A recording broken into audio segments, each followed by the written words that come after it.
예, 시황맨의 주식 이야기 오늘의 증시 브리핑 시작하겠습니다. 오늘은 금리가 하루 종일 영향을 줬다 이렇게 볼 수밖에 없습니다. 그러니까 미국의 인사들이 3명이나 인플레이션 관련된 언급을 했거든요. 그러니까 옐런이 인플레이션 걱정된다. 미국 경제 안 좋다. 그다음에 이제 파월 의장이 인플레이션 생기면 대응할 거야. 그다음에 이제 보리스 애틀랜타 연은 총재도 지금 인플레이션이라든가 이런 상황에 따라서 테이퍼링 속도를 좀 빠르게 갈 수도 있어. 이런 이야기를 했거든요. 그러면서 이제 미국의 금리 인상 속도가 상당히 빨라질 수도 있다. 이런 걱정이 나오게 됐죠. 우리나라 이제 곧 또 금통위에서 금리 올릴 가능성 높잖아요.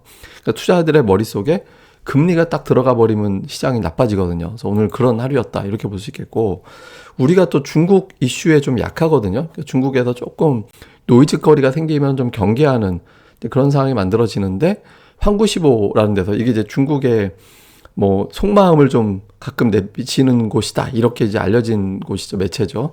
어쨌든 각국에서 이제 올림픽 보이콧 하려고 하는 유럽 국가들이라든가 미국에서 올림픽 정치적 보이콧 하려고 하니까 이거를 굉장히 이제 비판을 했거든요. 반중국적 국가들이 뭉쳐서 그렇네, 만에 이런 이야기 좀 하면서 혹시 이게 진짜 보이콧이 현실이 돼서 미중 갈등이 좀 깊어지는 거 아닌가? 이게 남의 잔치상 엎어버리는 게 되거든요. 그러니까 중국 입장에서는 가만히 있기가 좀 쉽지 않잖아요. 그래서 이런 어떤 보도가 일부 나온 점도 조금 이제 부담되는 그런 요인이 됐고, 그 다음에 이제 차트로 보면 300선, 3000포인트. 이건 잠시 표로 보여드리겠습니다만, 그 다음에 전기전자 업종 121선. 이 구간에 딱 가면 시장이 계속해서 좀 저항을 받는 그런 형태가 반복되거든요. 그래서 투자들이 반등 나오긴 했는데, 여기서 이 저항대를 파하기 위해서는 뭔가 하나가 좀 좋은 게 나왔으면 좋겠는데 좋은 게 안 나오고 걱정스러운 게 나오다 보니까 이번에도 또 그렇구나 이렇게 되면서 이제 매수보다는 이제 매도 쪽 우위로 돌아서는 그런 계기를 좀 만들었던 것 같습니다. 반면에 조금 좋은 건 이제 외국인들이 어쨌든 주도주, 그러니까 제가 항상 말씀드리는 게 시장이 추세를 갖기 위해서는 주포와 주도주가 나와야 된다라고 말씀을 드렸잖아요. 그러니까 모양은 좀 갖추고 있거든요. 주포 외국인, 주도주 전기전자. 요 구도는 아직은 깨지진 않아서, 그러니까 오늘의 어떤 조정이 추세적인 조정인지는 단정하기는 어렵습니다. 그래서 내일 이후에도 요 구도가 좀 이어지면서 꿋꿋하게 버티면 일시 조정 후에 3,000포인트 다시 돌파 시도하는 그런 형태가 나올 수 있거든요. 그래서 요 구도는 좀 긍정적이고, 또 하나는 이제 오늘 코스닥 낙폭이 좀 컸던 게 게임, 메타버스 이런 분류로 움직였던 종목군들이 빠졌는데 어제보다 더 많이 빠졌거든요. 종목들별로 보면 어제 버티던 종목도 크게 밀리는 그런 형태가 됐고, 그래서 이틀째 빠졌는데 이게 이제 돈이 많이 여기서 나온 거잖아요. 근데 어제는 전기전자로 좀 넘어가는 모습이 있었는데 오늘은 넘어가진 않았거든요. 근데 어쨌든 자금이 좀 많이 빠져나와서, 근데 오늘은 안 넘어갔지만 내일 또 이제 이 종목들이 막 거래량만 등락만 세게 나오면서 거래 대금을 잡아먹어 버리면 좀 골치 아파 버리는 거고, 단타치로만 나가게 되니까. 근데 이게 조금 밀리는 분위기로 완전히 전환이 되면 여기서 이제 다른 쪽으로 넘어가야겠구나 이렇게 되면서 좀 수급이 바뀌게 되거든요. 그래서 이제 좀 자금이 빠져나와서 현금화된 자금이 생겼다. 요게 이제 다시 들어갈지 이동할지는 이제 내일의 관전 포인트 이렇게 보면 되겠습니다.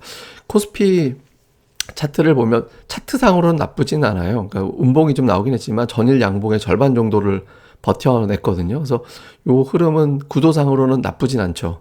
그 대신 전제 조건은 절반에서 끝났기 때문에 보통 이제 올라간 폭의 절반은 내줄 수 있지만 그 이상 내주면 그 전에 움직인 게 별 의미가 없다 이렇게 보통 보잖아요. 그래서 내일장에서 다시 플러스가 나야 되는 상황이 된 거고, 특이한 건 뭐냐면 이게 이제 11월 들어서의 코스피 종가인데 3,000포인트 되게 많이 시도했잖아요. 보면 거의 매일 3,000포인트 근처는 다 가요. 돌파하거나. 근데 종가로는 3,000 이상을 두 번밖에 못 올라갔어요. 11월 2일하고 11월 22일 어제하고 두 번밖에 3,000포인트 위에서 마감을 못 했거든요.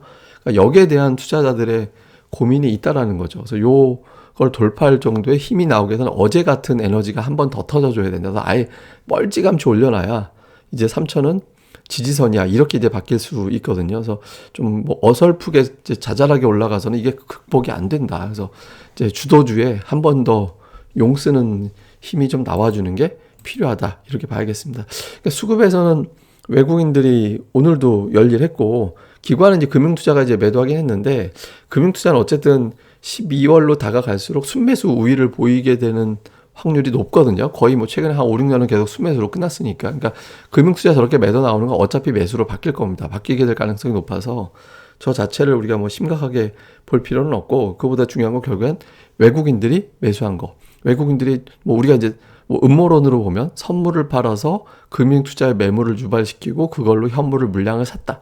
이런 음모론도 가능하긴 하죠. 근데 어쨌든 중요한 건 외국인들이 계속해서 이제 매수를 해주고 있다라는 거고, 근데 이제 매수를 하는데 전체 순매수가 2,800억인데 전기전자가 5,200억이거든요. 전기전자 이외에는 안 보는 거예요.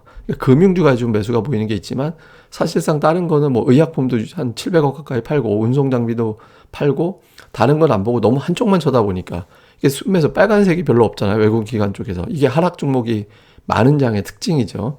그러니까 이렇게 돼버렸는데 매수하는 것도 보면 오늘 코스피 전체 순매수가 2,800억인데 삼성전자 하나만 3,800억을 샀거든요. 하이닉스 620억 정도 샀으니까 두 종목을 4,400억을 산 거예요. 예, 그리고 DB하이텍 매수하고, 이렇게 최근에 삼성전자, SK하이닉스, DB하이텍이 11월 11일 이후에 굉장히 많이 사들인 종목이거든요. 그래서 이 종목에 집중하고 있다. 그 다음도 보면 LG이노텍, LG디스플레이, 삼성 SDI, 이거 전부 다 전기전자 업종으로 들어가잖아요. SDI는 이제 2차 전지주로 보긴 하지만, 그래서 외국인 투자자들은 그냥 오직 IT만 이제 바라보는, 예, 그런 형태가 지금 나오고 있습니다. 그래서 지금 쏠림 현상이 되게 심하다. 그래서 요 구도가 이제 당분간 좀 유지되지 않을까, 이렇게 봐야 되겠고요. 그리고 거래대금인데 이거는 삼성전자가 오늘 1조 6천억 나왔거든요. 어제 2조 원 정도 나왔죠. 그러니까 이틀 동안 3조 7천억 원 정도 거래대금이 터졌어요. 근데 요게 이제 거래가 집중되고 있고, 그다음에 주목해 봐야 되는 게 위메이드가 7천억이 거래대금이 터졌는데 마이너스 쪽으로 터졌거든요. 단알, 뭐 셀트리온은 재료가 있었으니까 그렇다고 치고, 그다음에 뭐 램테크도 오늘 이건 하한가까지 갔네요. 그 오전에 계속 찌라시는 돌던데 오후 들어서 주가가 반응하더라고요. 오전에 돌았는데 하여튼, 그다음에 NC소프트, 뭐 하여튼 이런 종목군들이 하락하면서 거래대금이 터졌다는 얘기는 뭐냐면 저 하락해서 터진 거래대금을 현금화 상태로 가지고 있고 옮기지 않았다라는 거거든요. 그래서 이 거래대금이 과연 현금화된 게 이제 내일장 또는 이번 주에 이동을 할 거냐, 아니면 다시 들어갈 거냐, 이거는 이제 수요일 보면 가늠이 되겠죠. 그래서 수요일에 종목별 움직임을 상당히 주의 깊게 볼 필요가 있다. 이제 이렇게 이제 보시면 될 것 같습니다. 그래서 이후에 이제 증시 포인트 보면 우선 파월에 대한 고민들을 투자들이 하고 있는 것 같아요. 파월이 인둘기 아니었나? 이런 어떤 생각을 했는데 이 사람이 세게 근데 저 사람은 그냥 원론적인 얘기한 거거든요. 제가 보기에는 너무 해석하는 사람들이 너무 세게 해석을 하는 것 같아요. 그래서 근데 어쨌든 중요한 건 이제 시장에서 그렇게 해석을 하고 싶어 했으니까, 그러니까 금리를 좀 주의 깊게 봐야겠죠. 우리나라 이제 금통위도 있기 때문에, 그러니까 금리가 시장의 메인 재료가 될 거냐. 그러니까 여기서 이제 오늘 추가적으로 여기서 미국 금리가 또 올라가 버리면 하루 이틀 정도 더 고전할 수도 있겠죠. 그러니까 이제 금리에 대한 부분들 이제 좀 주의 깊게 보자. 근데 제가 보기엔 파월은 완전히 매파로 돌변했다. 이건 좀 오버한 것 같아요. 원래 하던 얘기 한 거 정도 같은데 어쨌든 그게 하나가 있고, 다음에 이제 미증시가 원래 추수감사절 전후에 올라갈 확률이 높았거든요. 그러니까 이게 쇼핑 시즌하고 비슷하게 맞물려 가지고 추수감사절 전날과 그 이후에는 미증시가 좀 상승하는 그런 경향이 좀 있었는데, 근데 그럼에도 불구하고 만약에 인플레이션 금리 이슈가 더 크게 작용을 해서 빠져버리면 투자자들이 평균 올라가던 날도 빠져버리네, 이러면 또 고민이 커질 수 있거든요. 그래서 미증시의 오늘 최종 종가 좀 봐야겠고요. 그 다음에 이제 전기전자 업종에 대한 외국인들의 사랑이 이게 이제 보통 한 달 정도 이어지면서 그 매집이 이루어지면 그 다음 달까지 주가는 연속적으로 움직이는 경우가 좀 많이 있었거든요.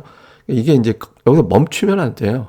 예, 외국인들 이외에는 사주는 사람들이 없기 때문에, 그러니까 멈추면 안 되죠. 그러니까 외국인들이 이거를 그냥 쭉, 예, 계속해서 이제 고하는 흐름이 나와줘야 지수가 빠지더라도 이 종목들이 받쳐내면서 지수를 또 돌리는 힘이 좀 생기게 되거든요. 그래서 요 구도를 주목해 볼 필요가 있습니다. 그 다음에 이제 아까 말씀드린 게임주가 만약에 수요일에도 빠진다면 그러면 이제 자금이 저쪽으로 다시 들어가서 단타 치러 가는 게 아니라 이제 아예 다른 쪽으로 이동하면서 매수의 자금으로 활용될 가능성이 생기거든요. 그래서 너무 빠지면 또 지수에 악영향을 주기 때문에, 그러니까 추세적으로 다시 크게 올라가기는 좀 쉽지 않다. 그러니까 등락만 몰라도 추세적으로 올라가긴 쉽지 않다. 이런 어떤 흐름이 나오게 되면 이제 자금이 오늘은 안 가더라도 이제 다음은 가게 될 겁니다. 그래서 좀 수요일에 어떤 게임주와의 역학적인 관계 볼 필요가 있다. 이렇게 보시면 되겠습니다.